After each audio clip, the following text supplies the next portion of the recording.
The other day, one of my sales guys got asked a simple question, and it was, do you have any coaches in your programs? Which was a weird question because the geezer was in construction. Most salespeople would jump in and say, oh yeah, we got loads, and they do really well, yada, yada, yada, yada. We don't do that. That's assuming the intention behind the question.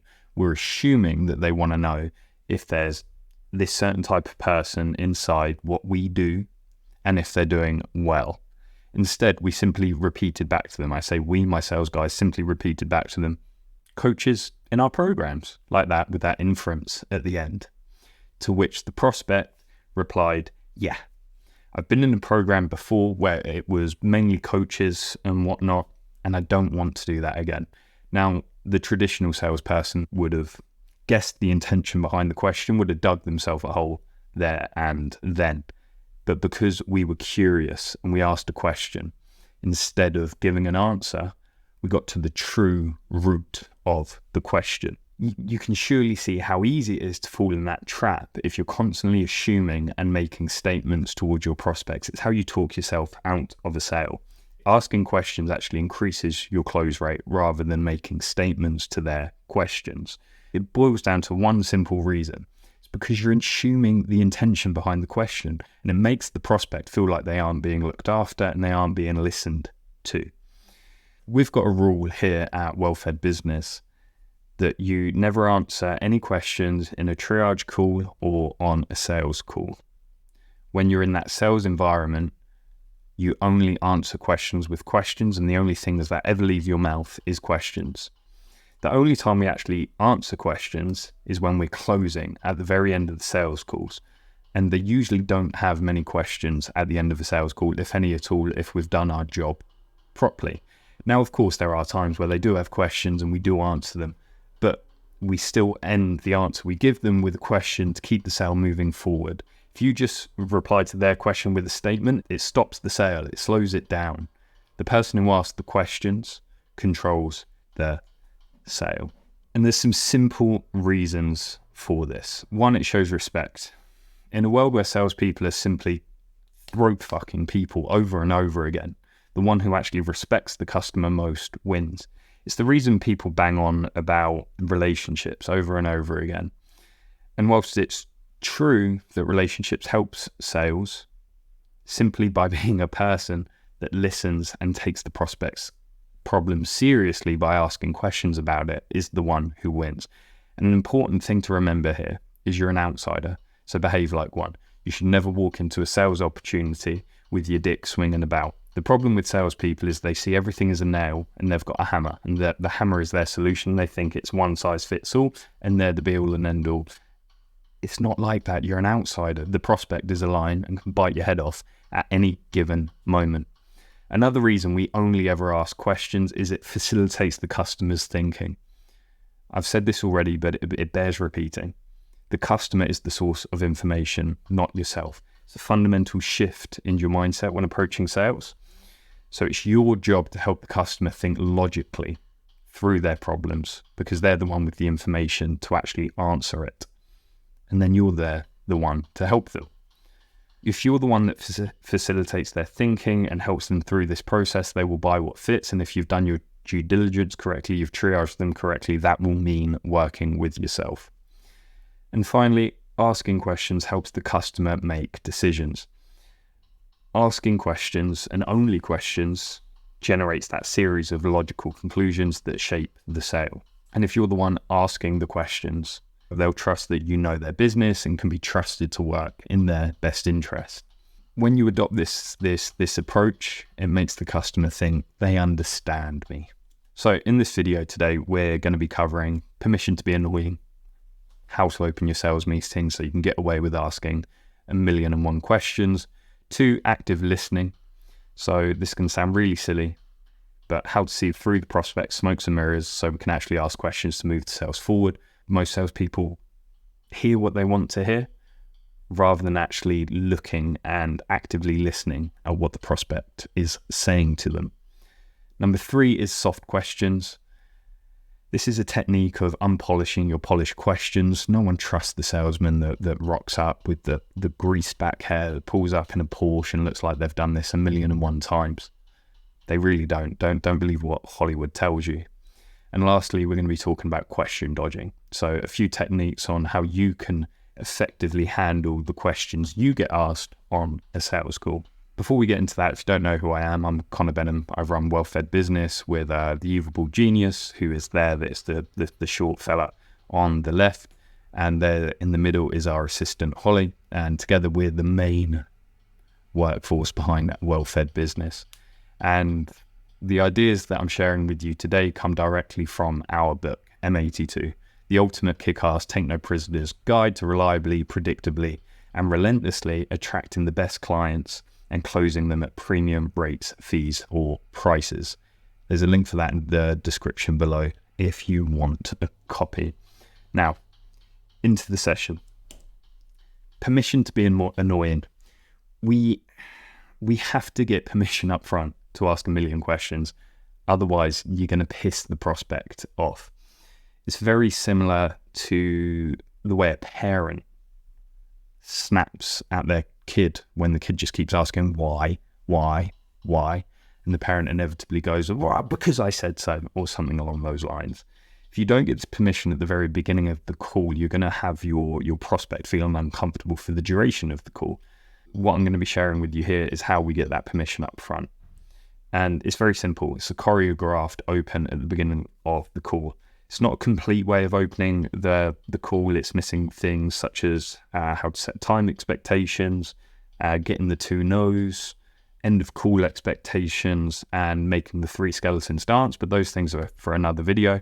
This video is purely about asking questions, and this is how we get permission up front at the beginning of the sales call to ask those questions.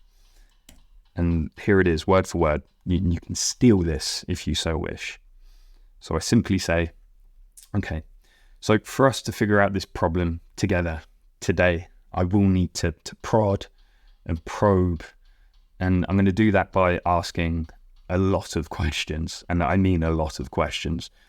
They can be tough, challenging, and sometimes even a little bit uncomfortable. You can, of course, choose not to answer them. You don't have to, but your answers will help us figure this out together today. So you're not going to get too upset with me today if I ask those sort of questions, are you? And they'll go, ha, ha, ha, ha. No, that's absolutely fine. To which you'll say, great. So if you'd like to start by giving me a simple overview of your business, what's going on, tell me what's the bother. We can then focus the rest of the call on what interests you. Does that sound fair? No, go, yeah. And then you're into the call. It's that simple. And because we've got this permission up front, they know what to expect, and they know they can not answer a question at any point they want. We've given them permission here to have a way out. You never want your prospects feeling trapped on a sales call. So that's how we get permission to be the annoying, curious child asking 1,000,001 questions. Up next is active listening. Now, active listening is the key to asking the right questions. And we do that by simply paying very careful attention to the words that the prospects are saying. And then from the words that they're saying, planning the next steps without making any assumptions, inferences, or relying on experiences to shape the question you're going to ask. In short, salespeople are terrible listeners. They hear what they want to hear. They don't hear the little nuggets that prospects drop into conversation because they just want to talk about their thing and how big their dick is. Assumption kills sales. So every time you go into a sales meeting, a sales scenario, you have to actively tell yourself before the call, right, I'm really going to listen out for these nuggets. Remember, curiosity wins sales. So here's an example. A prospect will say something along the lines of, it's too expensive. Here's why. Let me tell you why we're so expensive. Because we do this, because we do that. And if I talk to the MD, we might be able to get you a little bit of a discount today. Most salespeople essentially shit a brick and just try and justify the price when the prospect hasn't even asked a question. They've simply made a statement. the way you handle a statement like this, and this might sound a little abrupt, but it needs to be done, is there a reason you're telling me that? We don't treat statements like questions. If they make a statement like it's too expensive, you have to find out the motive behind it. So if they do say it's too expensive, you say, yeah, I know. Is there a reason you're telling me that? And sometimes I go, no, it's just an observation. Other times they'll go, yeah, we've got a budget of this, and it's outside budget, which then you can deal with that problem there and then. Another example is you'll be talking to someone and they'll say, I was appointed a month ago, I'm very busy, and I need this done ASAP. Now, what happens here is most salespeople go on to talk about timescales and how they can fit in within the required timescales and how they can definitely get this done for them.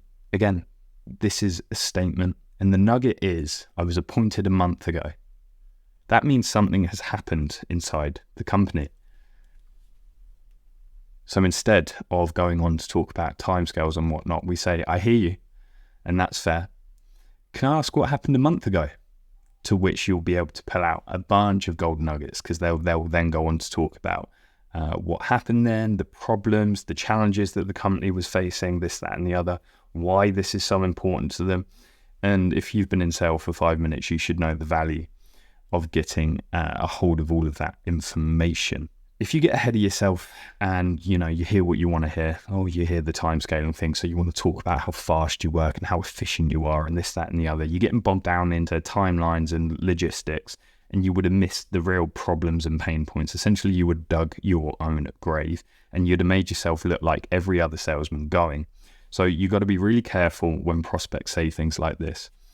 There is always a deeper meaning behind it. If you imagine an iceberg, these questions that you hear are just the tip of the iceberg. Yeah, 10% of an iceberg is above water, 90% sits below. You don't know how vast and how impactful and what has happened in order for them to make a statement like that or to ask a question like that. So find out how deep that iceberg really goes. Right. So far we've covered how to get permission to be annoying and the joy of active listening.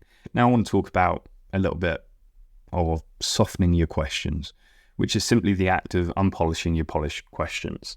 And we do this so the prospect doesn't feel as if they're in court being cross-examined. No one wants that. It gets them to put their guard up, and they're more likely to lie or to hold something back from you, because everyone thinks it's okay to lie to salesmen. But the worst part is you won't get that moment that is needed on every sales call, especially when you're selling big ticket stuff, and especially if you want to close at rates of 75% or higher.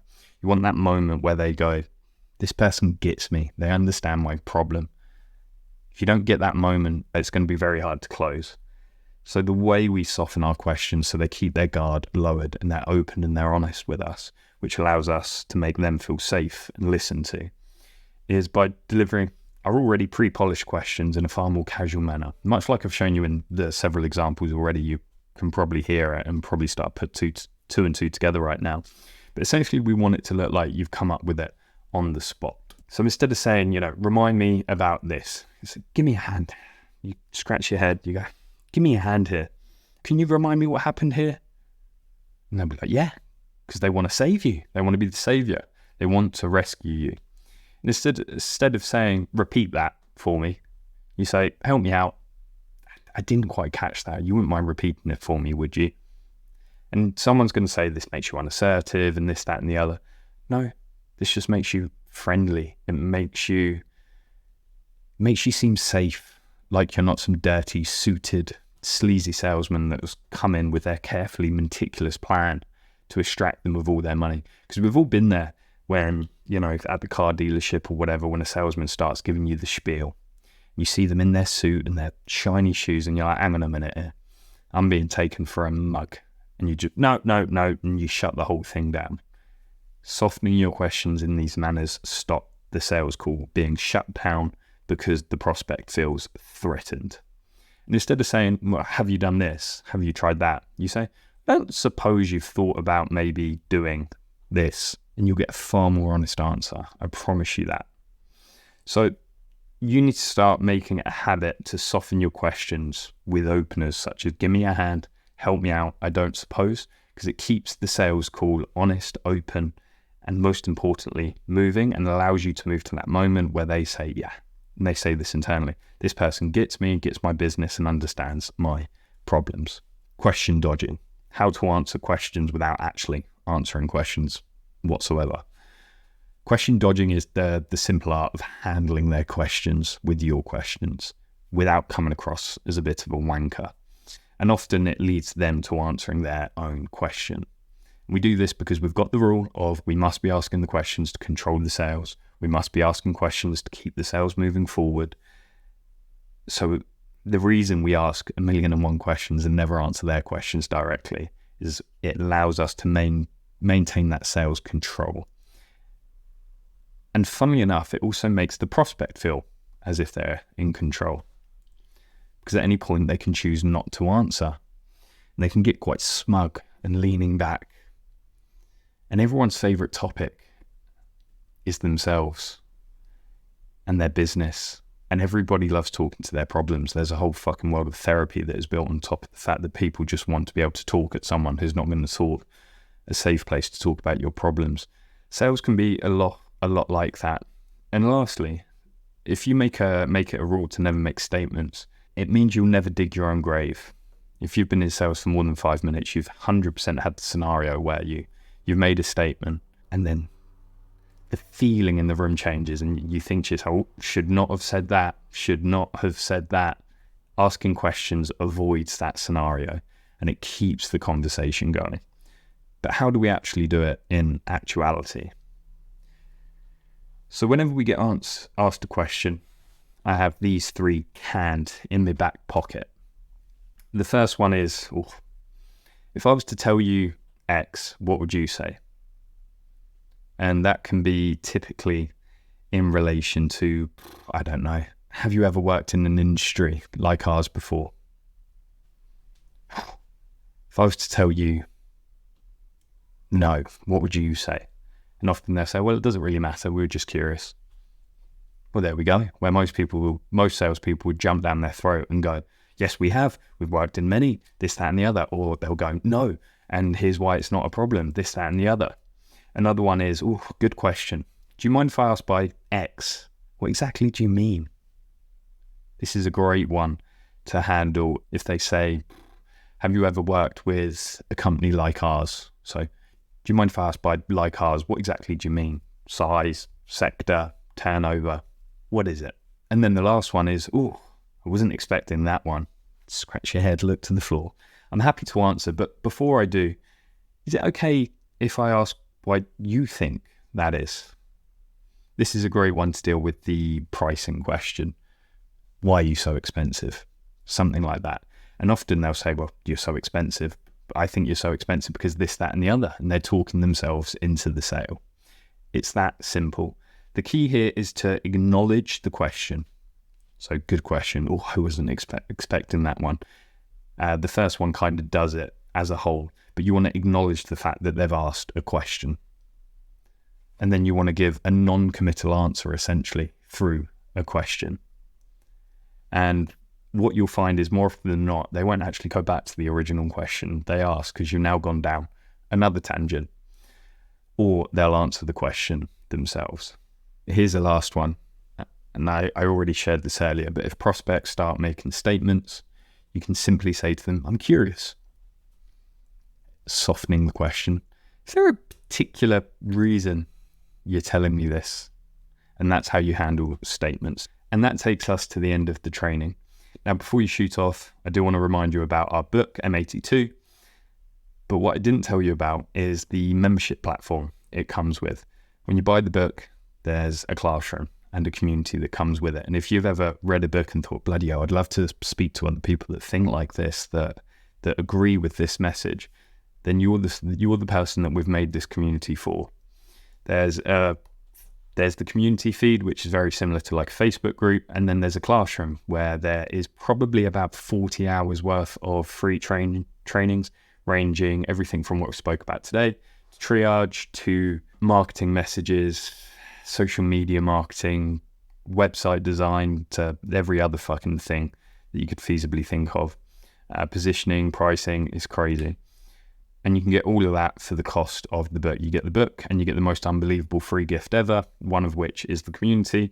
And then there's 7 other free trainings, at least. I'm pretty sure there's more than that. And they all add up to 40 hours at least. The description for that is in the link below. And anyway, thank you for watching another video. See you later.